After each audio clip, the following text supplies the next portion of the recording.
Good afternoon, ladies and gentlemen. I'm here as an advisor from JP Morgan.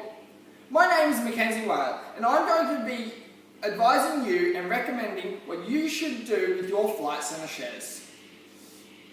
I will also be talking about how Flight Centre's DCF and relative valuations have impacted on whether you should sell, hold or buy your Flight Centre shares. Lastly, I will discuss the current travel industry as a whole at the moment in comparison to Flight Centre as a whole at the moment. The company Flight Centre that I'll be discussing with you today is one of the biggest travel groups in the world. It has business operations in more than 23 countries around the world.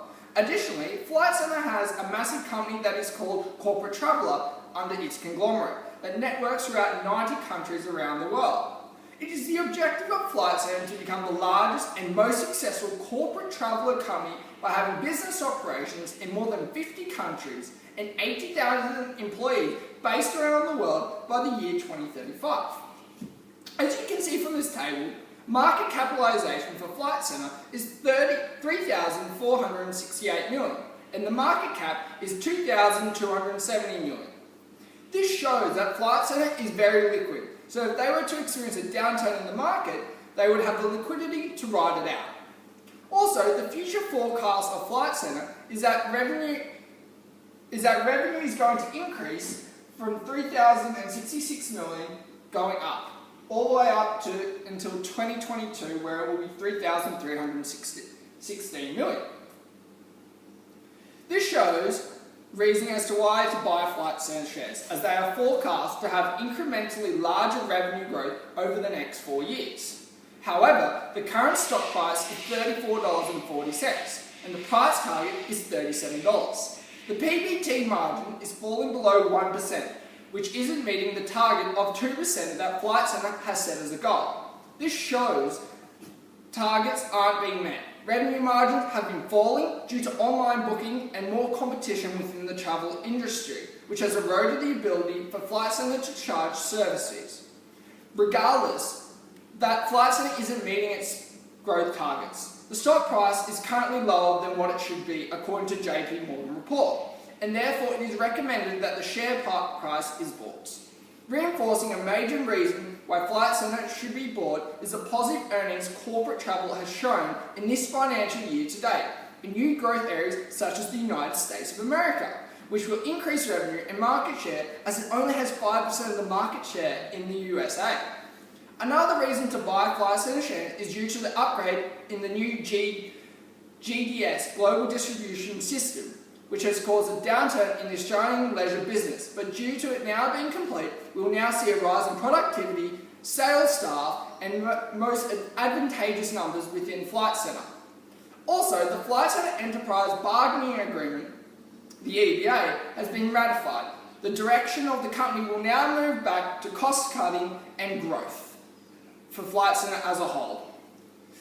Even though targets haven't been met regarding growth, the strong financial data and the company's leadership position in the market makes investing desirable and opportunistic. At this current stage in time, the virus called COVID-19 has caused a drop in confidence within society that the virus may spread around the world and causes massive lockdowns as it has in China.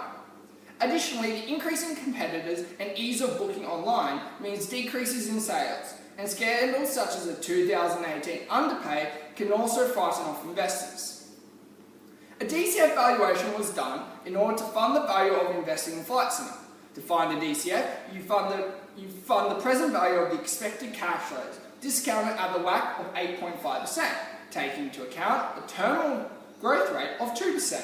As you can see from this slide, by finding firm value and value of equity, you can discover the value per share, which is $105.19. According to this valuation, Flight Centre is undervalued as it trades at a share price of $34.40. Based on Flight Centre's FCFF, this information is useful for when deciding whether to buy or sell or hold Flight Centre shares. Because the stock is undervalued, it means the financial risk is reduced and profit has increased. This is a positive result when wanting to invest in a stock like Flight Centre. Moving on to relative valuation. By comparing Flight Centre's financial data to that of its industry peers, a conclusion can be made as to whether to buy, hold or sell shares. As we can see from the high price earnings ratio and earnings per share in the company, it is in a strong financial position.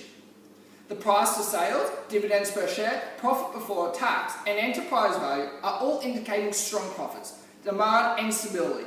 Competitors such as Expedia and Core Travel Management highlight the industry average. Flight Centre has the highest P/E, suggesting a competitive advantage over its peers. Its earnings per share and price to sales is at the industry average. Its earnings per share would benefit from bearing slightly higher to remain the strongest competitor.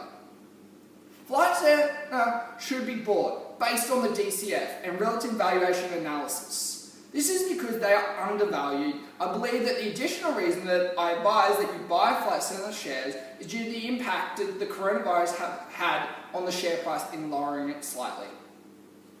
The recommendation is also solidified through the potential expansion opportunities Flight Centre have planned. Their leadership position in the industry, through buying this stock, it presents an opportunity to go long and have a less risky profits. In conclusion, through conducting valuation and intensive research on the current and future financial situation of the company, Flight Centre shares are undervalued and present an opportunity for active and passive investors. This concludes my stock pitch today.